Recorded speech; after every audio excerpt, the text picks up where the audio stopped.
एक राजा के पास दो भिखारी प्रतिदिन भिक्षा लेने आते थे। राजा दोनों को एक सी भिक्षा देता था। एक भिखारी कहता, सब राजा जी की कृपा है। दूसरा कहता, सब ईश्वर की कृपा है।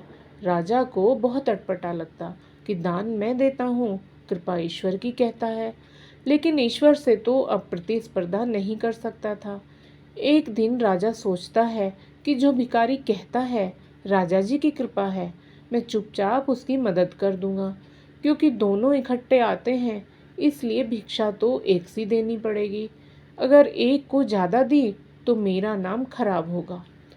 लोग कहेंगे राजा पक्षपात करता है।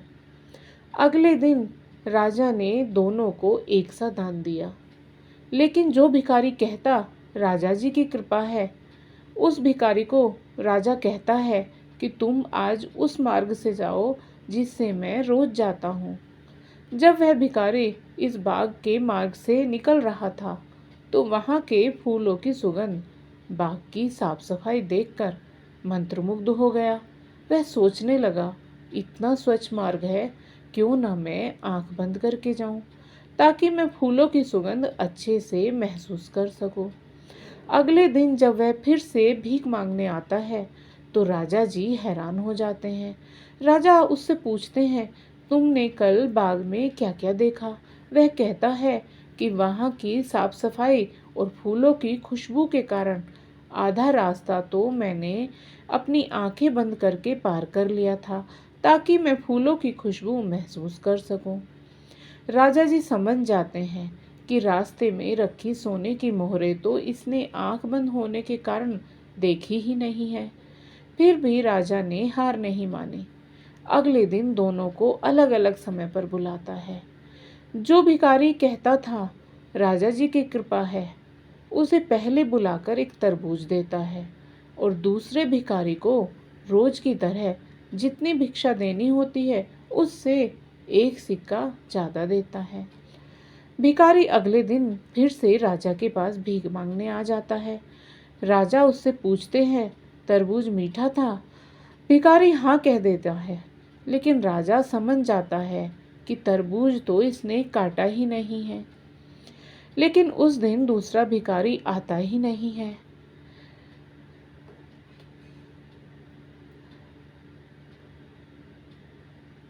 राजा अपने सेवक से कहता है कि पता करके आओ कि वह क्यों नहीं आया। उससे कहना कि मैंने बुलाया है। भिखारी अगले दिन अच्छे कपड़े में राजा के पास आया। उसने राजा को प्रणाम किया और कहा, सब ईश्वर की कृपा है। राजा पूछते हैं, तुम भीख मांगने क्यों नहीं आए? उसने बताया, जब आखिरी बार वह भीख मांगने आया था तब आपने मुझे एक सिक्का ज़्यादा दिया था। मैंने सोचा कि चलो बच्चों के लिए फल लेता जाऊं। तब फल वाले ने एक बड़ा सा तरबूज सस्ते में दिया था। उसने बताया कि कोई लड़का उसे बेच गया था, लेकिन उसने बाद में देखा कि तरबूज बीच में से थोड़ा सा कटा हुआ था। कोई अच्छा ग्राहक इसे खरीदेगा ही नहीं, इसलिए उसने मुझे सस्ते में दे दिया। राजा समझ गया कि जो तरबूज मैंने उस लड़के को दिया था वो उसने बेच दिया। भिखारी ने आगे बताया कि जब उसने तरबूज घर जाकर काटा तो उसमें से सोने के सिक्के निकल आए। उससे मैंने अपना घर, दुकान, बच्चों और अपने लिए सुविधा का सामान खरीद लिया। सब ईश्वर की कृपा है, सब ईश्वर की कृपा है। उस दिन राजा का घमंड चूर चूर हो गया।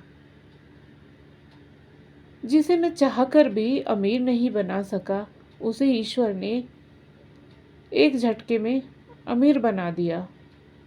और उस दिन के बाद राजा भी मान गया कि ईश्वर की कृपा के बिना राजा भी किसी का नसीब नहीं बदल सकता है।